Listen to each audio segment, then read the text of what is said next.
El aparato digestivo es abdomen y las diferentes técnicas de imagen que van a tener ustedes para estudiar. Primero le presentamos a la radiografía de abdomen simple. Esto solamente vamos a enseñarle, por ejemplo, a ver el botoncito rojo. Acá tienen ustedes la radiografía de abdomen simple. Estudios contrastados, estamos presentándoles un tránsito intestinal, una ecografía abdominal. Acá tienen ustedes la tomografía, espero que recuerden las imágenes, resonancia magnética, radiología intervencionista y medicina nuclear. Bien, en cuanto a la radiografía de abdomen simple, digamos que no es una técnica que se emplee de primera intención. Todo dependerá de si ustedes sospechan obstrucción intestinal, perforación intestinal y cuerpo extraño.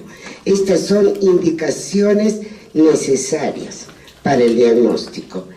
Y también tienen otras indicaciones justificadas, a las cuales a estas le agregamos el cólico nefrítico y el megacolon tóxico. En realidad, cuando un paciente viene a emergencia de nuestros hospitales con un dolor abdominal difuso, la primera técnica de imagen es la ecografía abdominal. Pero ante la sospecha, como les digo, el antecedente, el cuadro clínico de la paciente, como sería un cuerpo extraño, ustedes saben que las criaturas tienden a tragar todo, ¿no?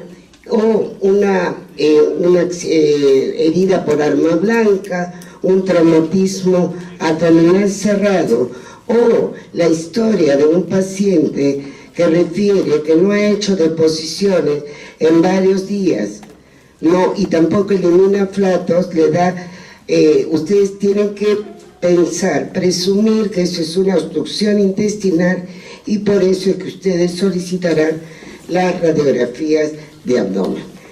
Ahora, ¿cuáles son las proyecciones básicas de una radiografía de abdomen? Tienen ustedes la de decúbito supino, que les servirá para ver identificar a los órganos y la disposición de las asas intestinales. La radiografía de pie servirá para ver las imágenes de nivel hidroaéreo que deberán buscarlas y también para diagnóstico de neumoperitoneo. También es una cosa que vemos repetidamente en nuestras emergencias. Solamente piden radiografía de abdomen simple de pie, cuando es fundamental pedir las dos, la de decúbito dorsal y la de incidencia de pie. Y la tercera es la radiografía de tórax. ¿Por qué? Porque es muy importante para nosotros observar las bases. No solamente porque debajo del hemidiafragma podríamos descubrir el neumoperitoneo, sino también porque los niños y las personas ancianas debutan, tienen una neumonía y en verdad van a emergencia por un dolor abdominal. Entonces tenemos que descartar que la causa del dolor sea una neumonía basal, no una neumonía de ápice, no, sino basal, ya sea derecha o ya sea izquierda. Pero aparte de esto, tenemos también proyecciones especiales o específicas, que las vamos a pedir según sea el caso. Por ejemplo, en esta de aquí, yo creo que mejor me olvido, no, acá está. En esta de aquí, este es un decúbito lateral izquierda.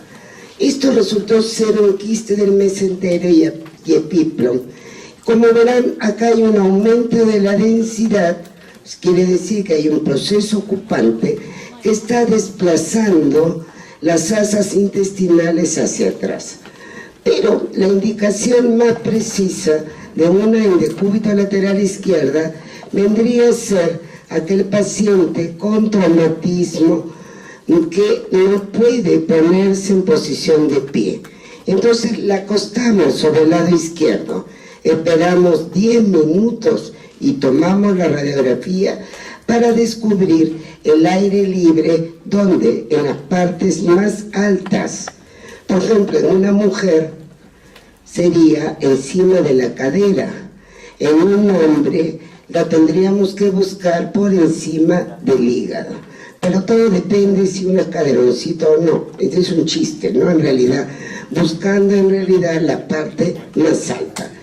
Y acá viene, esto es un tránsito intestinal, en donde estamos viendo una incidencia en decúbito dorsal y una en decúbito ventral. La decúbito ventral quiere decir que estoy echada boca abajo. ¿Y qué es lo que logro con esto? El desplazamiento de las asas hacia los costados. También tenemos, no mostramos una imagen ahí, la decúbito dorsal, pero con rayo horizontal que nos va a servir para el diagnóstico de hernias. Y acá tienen ustedes los estudios contrastados. Es otra técnica de imagen que ustedes tienen para el estudio del esófago, estómago, marco duodenal, tránsito intestinal y colon. Acá para los estudios utilizamos contrastes como el sulfato de bario, ¿no? Esto es un contraste que en verdad no se absorbe, ¿no? Y le permite a ustedes identificar lesiones internas, o sea, interluminales. Ya sea, vemos si hay dilataciones, si hay estrecheces, si existen irregularidades en la mucosa, que no lo vamos a poder ver ni por radiografía de abdomen simple, ni tampoco por tomografía, ¿no? Entonces, puede ser, como les digo, con sulfato de bario, o podemos utilizar también contrastes yodados hidrosolubles. Ahora, dejamos de usar el sulfato de bario si en nuestra sospecha diagnóstica existe la duda de que pueda haber alguna perforación intestinal o puede haber una fístula tráqueo-esofágica. Y en verdad es muy importante, sobre todo a nivel del esófago, aquel paciente mayor, 20, 25 años, que continuamente sufra de neumonías. Alguna vez me tocó en el hospital para descarte de alguna fístula, como en verdad lo hubo, hubo una fístula tráqueo-esofágica y todavía con esófago corto. Entonces, ante esas presunciones, lo mejor es utilizar sustancias de contraste hidrosolubles para no producir neumonitis. Así es. E incluso cuando se sospecha,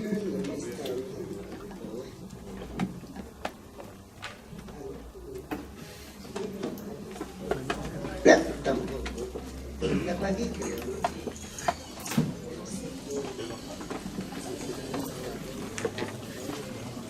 ¿Aló? Ahí estamos. Ya, Dios mío. Incluso, como les digo, sospechamos de alguna perforación intestinal o existe la posibilidad de algún acto operatorio inmediato. Lo mejor es utilizar sustancias de contraste hidrosoluble. Se ha visto de que el que lo usa puede, en realidad, como que el postoperatorio va a ser terrible, con la formación de bridas y adherencias a los pocos meses. Entonces, lo mejor, contraste hidrosoluble. Que la desventaja del contraste hidrosoluble es que se absorbe rápidamente y las imágenes no son tan nítidas como en el sulfato de bario. Pero no solamente utilizamos sustancias de contraste hidrosolubles digamos, en intestino o en estómago o esófago, como fuera es el caso. Por ejemplo, acá estamos viendo un estudio, un RCP, una colangiopancreatoduodenografía, en donde utilizan sustancias de contraste hidrosoluble. Este es un estudio de vía biliar.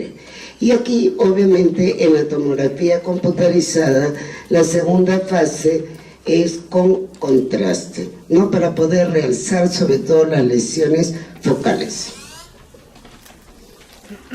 La ecografía abdominal.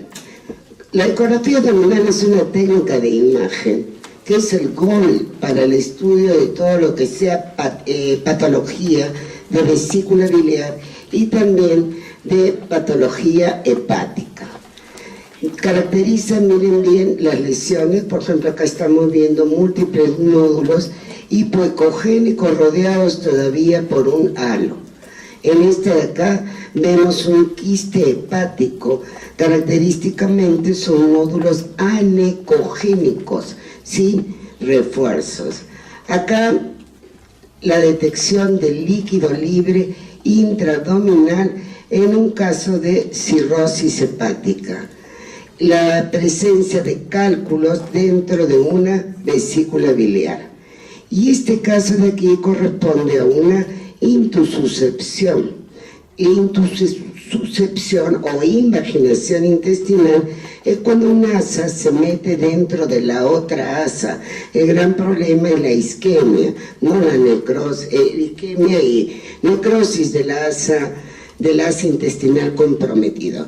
Y esto es también con la utilización de ecodoppler. Entonces, en realidad, como le digo, la técnica de ecografía abdominal es la primera técnica a la cual siempre todo el mundo va a recurrir. Por todas las ventajas que tiene, no usa radiación ionizante, la desventaja que el que lo haga debe tener bastante experiencia también con eso. Y yo diría, y por muchos años he pensado, que dentro de todas las técnicas de imagen, la ecografía, sobre todo para el médico general en realidad, sus ojitos no tardan un poco en poder identificar todas las imágenes que se ven. Para el resto es mucho más fácil ver rayos, ver tomografía, ver resonancia, ¿no? Pero el ojo se hace, así es que todo es con práctica, ¿no? Acá tienen la tomografía abdominal. La tomografía abdominal en muchas patologías van a ser como complemento de la eco. Nadie, aunque sí, en algunos casos, como en los casos de apendicitis aguda, hay médicos que prefieren pedir una tomografía abdominal. Bueno, yo diría ya bien, pero en aquellos tipos de apendicitis atípicos que hay, porque también apendicitis tiene bastantes signos sugestivos, aunque también es cierto que el cuadro clínico es lo más importante. Lo que podríamos hablar que la tomografía abdominal es la técnica GOL para el páncreas.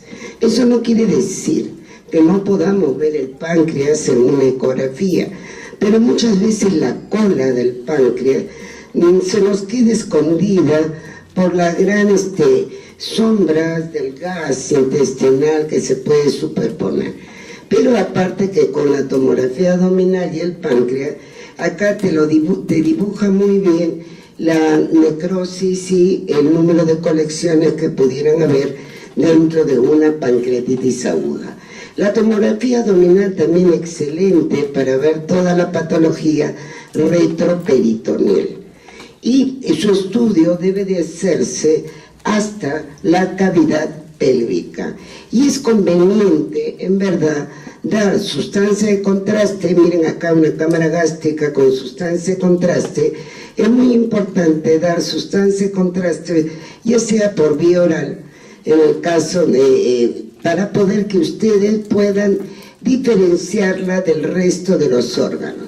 Y también se tomará siempre una tomografía, una sección basal y después con sustancia de contraste que los va a ayudar a ustedes a caracterizar mejor las lesiones y poder pues ustedes diferenciarlo de que fueran quistes, de abscesos o de tumores.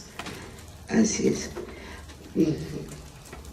Ahora, en cuanto, bueno, antes de llegar a eso, acá tienen ustedes una geografía mesentérica, que es parte de la radiología intervencionista, por supuesto, en donde vamos a estudiar nosotros patologías vasculares, ¿no? Y también es utilizado también a veces como tratamiento para el caso de las embolizaciones y para determinar en los casos de hemorragia activa el lugar de la hemorragia.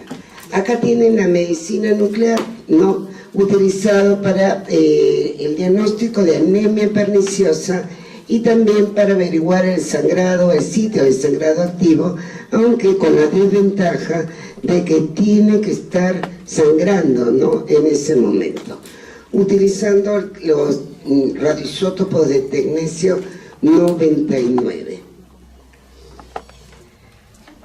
y la resonancia magnética. En realidad, en la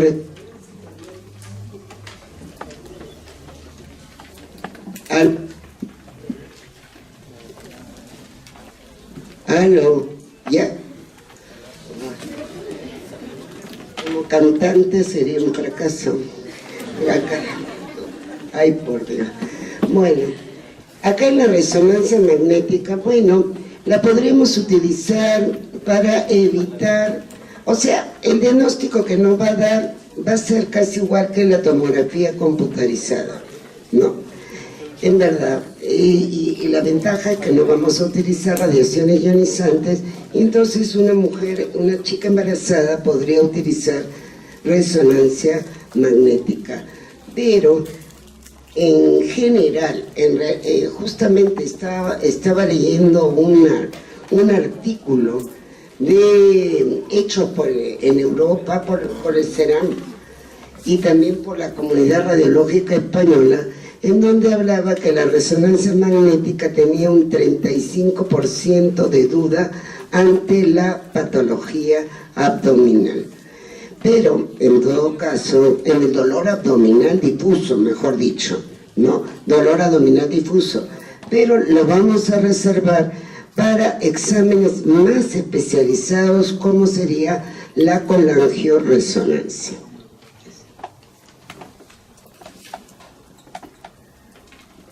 A ver, ¿cómo analizar? Está mal. Aló. Nada.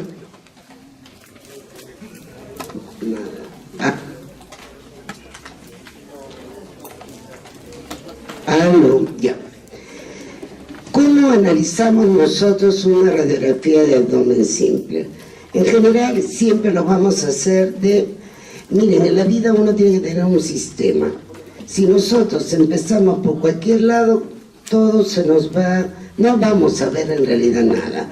Entonces, siempre hacerlo de afuera hacia adentro, reconociendo piel, reconociendo tejido celular subcutáneo y reconociendo estas líneas grasas que son las líneas grasas properitoneales, que están en ambos flancos y que se continúan pudiendo hacia la punta del vaso, pudiendo gracias a ello identificarlo.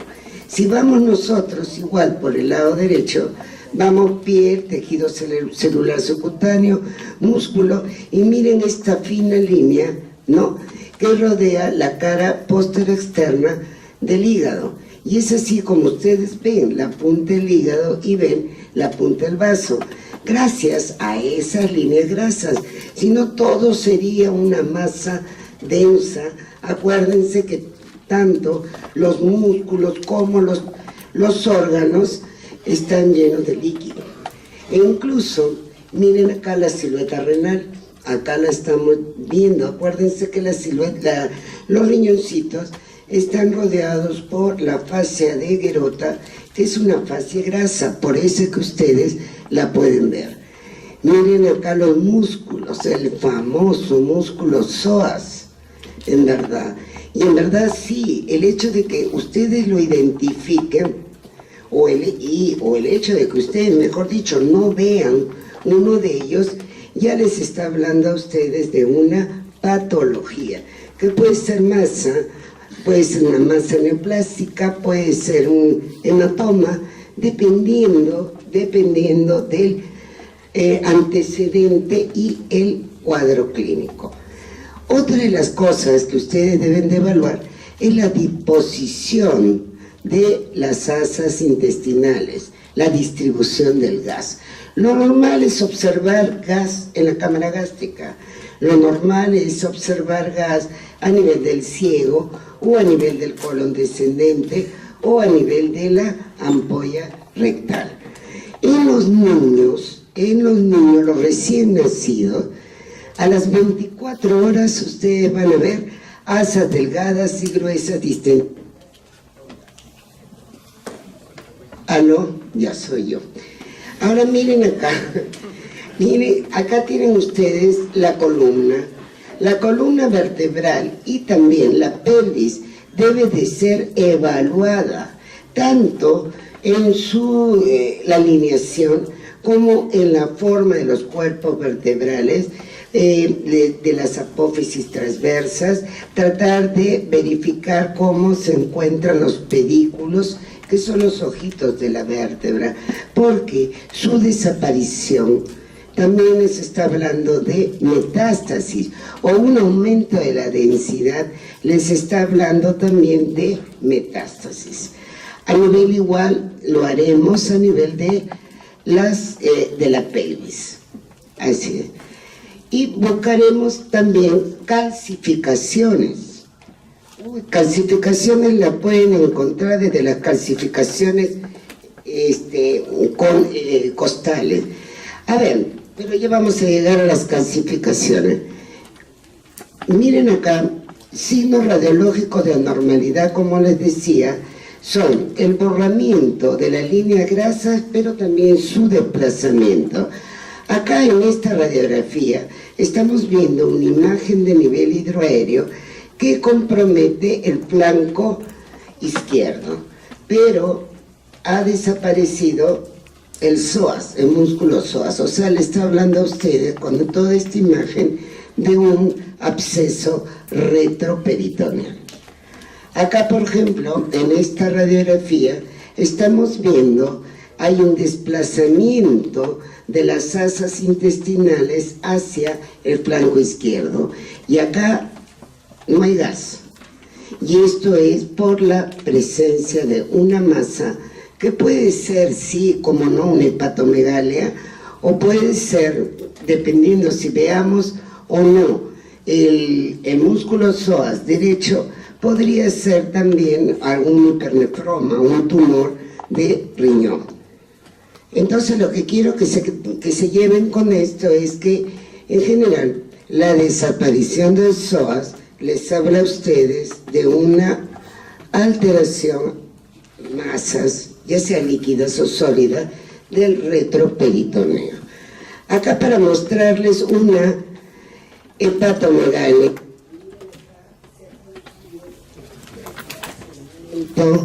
un desplazamiento de la línea grasa, y el mismo hígado va a producir un desplazamiento de las asas intestinales. En general el vaso nunca se ve radiográficamente, solamente lo van a poder ver cuando está aumentado de tamaño.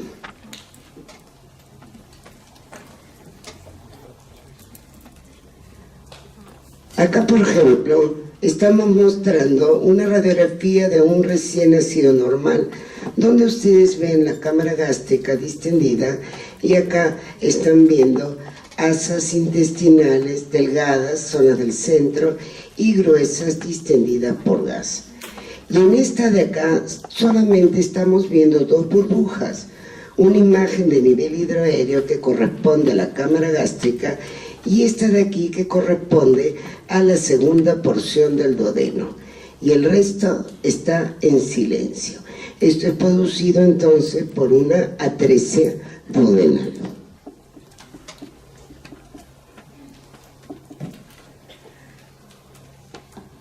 Dentro de...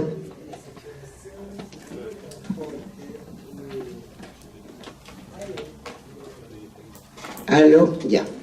Dentro de las alteraciones en el transporte, tienen también el ilio reflejo difuso y el ilio reflejo localizado.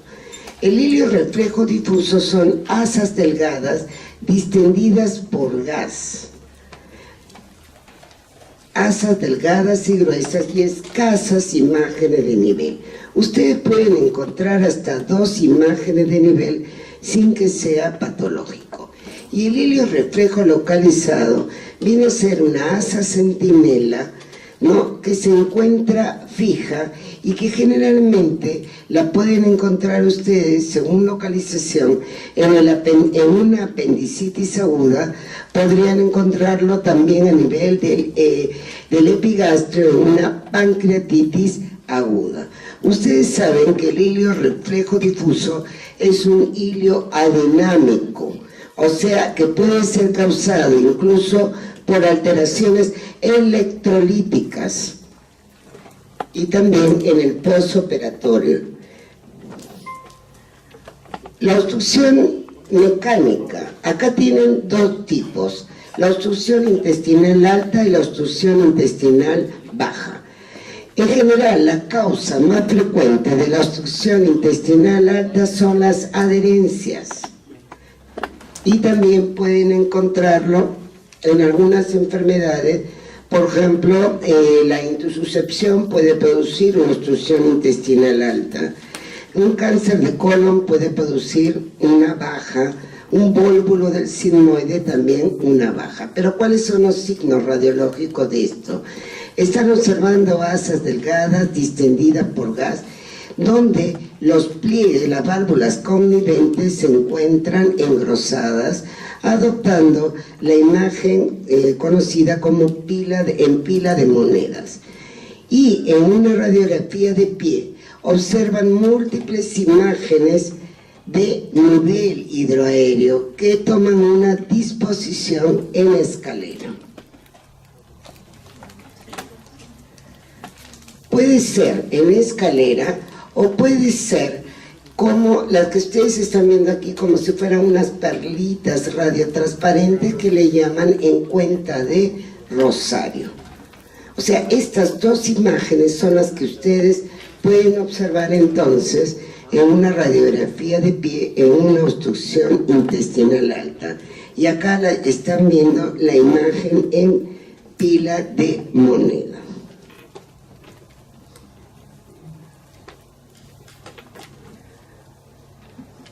Acá mostrando el caso de intususcepción con la imagen en diana en un corte transversal. No tenemos la del corte longitudinal, pero hubiéramos visto la imagen en pseudo riñón.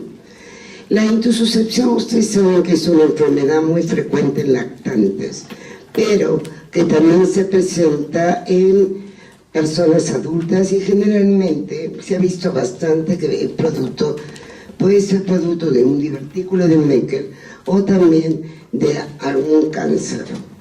Acá la están viendo los diferentes, miren acá en la radiografía de abdomen, se observa esta imagen conocida como el signo de la escarapela. Aunque saben que en realidad los radiólogos tendemos a poner muchos signos, pero si nos ayuda, acá le llamaban, por lo menos en las épocas antiguas, el signo de la escarapela. Acá tienen el signo de la diana, que más o menos es lo mismo.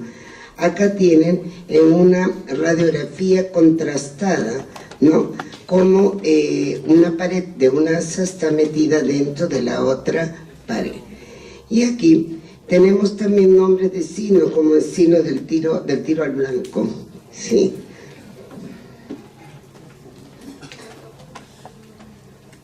Acá para mostrarles un vólvulo del sigmoide con su característica forma de grano de café, así es.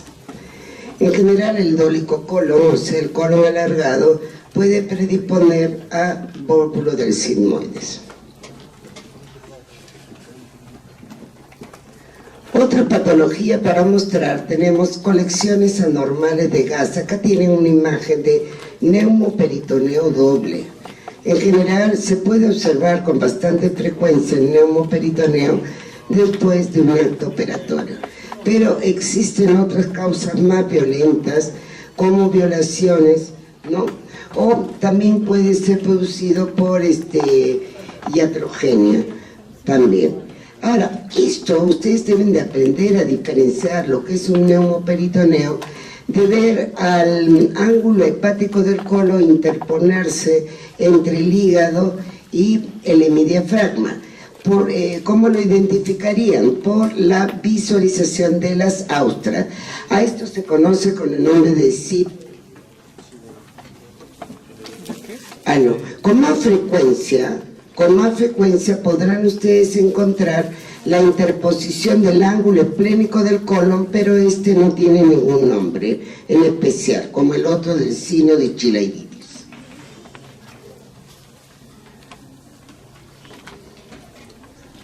Acá tienen ustedes mostrando neumatosis intestinal. Miren acá, esto es gas fuera del asa intestinal que está rodeando todo el colon. Acá miren una asa intestinal distendida y ven la pared engrosada y también gas dentro de la pared. Esta neumatosis intestinal se produce con bastante frecuencia cuando hay una isquemia de la arteria mesentérica. El peligro de todo esto es que se produzca la perforación. Otras imágenes de colección anormal viene a ser la aerobilia. Miren, esto es una radiografía de abdomen y estamos viendo a la vena porta con aire. Lo mismo acá en estas secciones tomográficas. Y acá estamos viendo aire dentro de las vías biliares intrahepáticas. Aquí también en la radiografía de abdomen simple tenemos un colédoco y vías biliares con aire.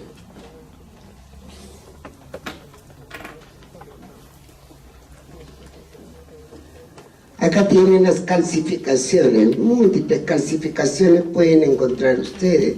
Por ejemplo, esta calcificación sobre el riñón derecho que corresponde a un riñón izquierdo que corresponde a un cálculo coraliforme. Acá en el riñón derecho, cálculo coraliforme.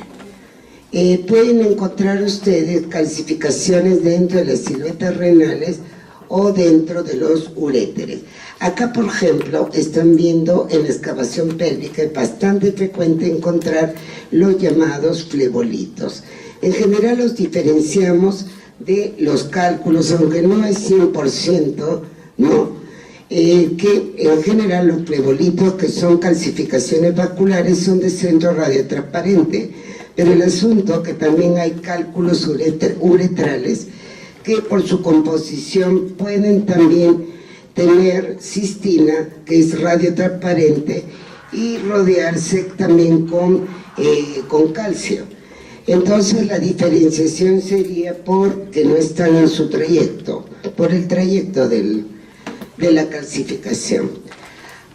Otras patologías que pueden ver son la vesícula en porcelana, patología bastante predispone al cáncer de vesícula. Acá tienen ustedes la correlación, no es una correlación, es un cálculo dentro de una ecografía abdominal, y acá también en la radiografía de abdomen siempre un cálculo también en la zona donde estaría la vesícula biliar. Ya no es, por supuesto, el diagnóstico de litiasis ya no lo hacemos por radiografía, no, sino es por ecografía.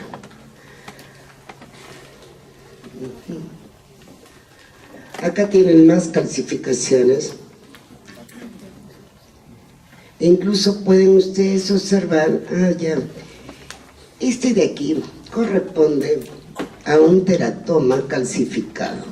Acá tienen ustedes calcificaciones en la silueta renal.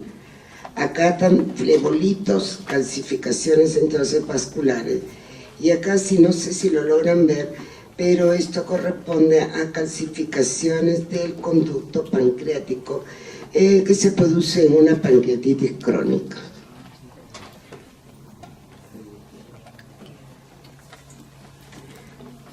Y llegamos al líquido libre intraabdominal.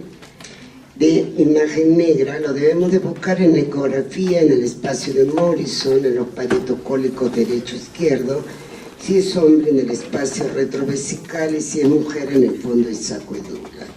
Acá se observa anecogénico. Acá en la tomografía lo observamos como de densidad hipodensa, también a nivel de las regiones parietales. Y acá a nivel de la radiografía de abdomen, en general, para que ustedes puedan observarlo en una radiografía de abdomen, solito se fue, tiene que haber por lo menos 500 centímetros de líquido y lo que va a producir son desplazamiento medial de las asas intestinales. Acá mostrando cuerpos extraños, monedas, que les hacemos un seguimiento, ¿no? Un seguimiento para ver cómo es que progresa la moneda. Acá obviamente se ve magnificado, pero en general son moneditas de 5 o 10 centavos. El peligro, y por eso es que debemos nosotros de controlarlo, el peligro es que se quede atascado en las zonas de estenosis fisiológica, como podría ser el ángulo de 3, ¿no? En el ángulo de 3 y por la válvula ileocecal. Lógicamente, bueno, tenemos que esperar entonces hacer control cada 3, cada 4 horas y finalmente esto va, con la materia fecal lo vamos a observar. Esto es una iatrogenia, obviamente, a alguien se le olvidó una pinza, sí.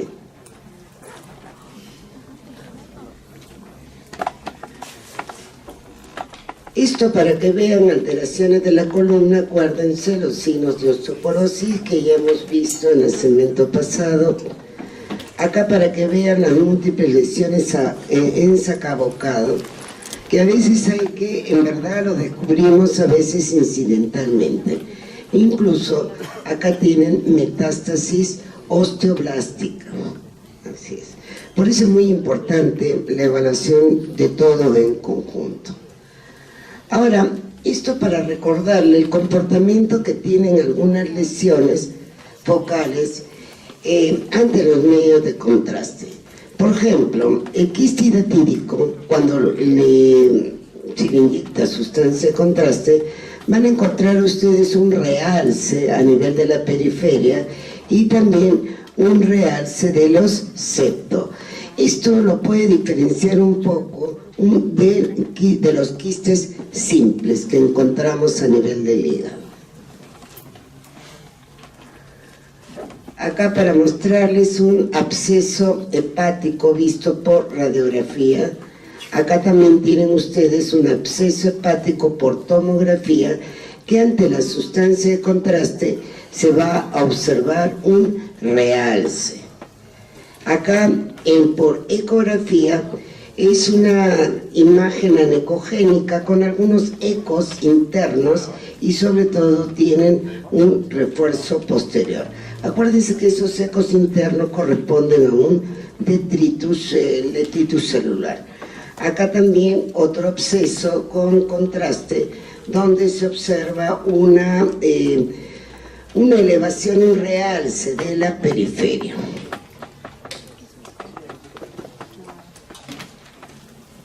Acá para mostrarles un hepatocarcinoma en diferentes fases. Tenemos fases arteriales donde se ve un nódulo, obviamente con sustancia de contraste hiperdenso. En realidad, se considera realmente positivo cuando esto, después de que se le inyecta la sustancia de contraste, al medir las unidades Hochschild, esto sube más de 20 unidades. No, hay que considerar que las lesiones más agresivas son las que más hipervascularizadas van a estar.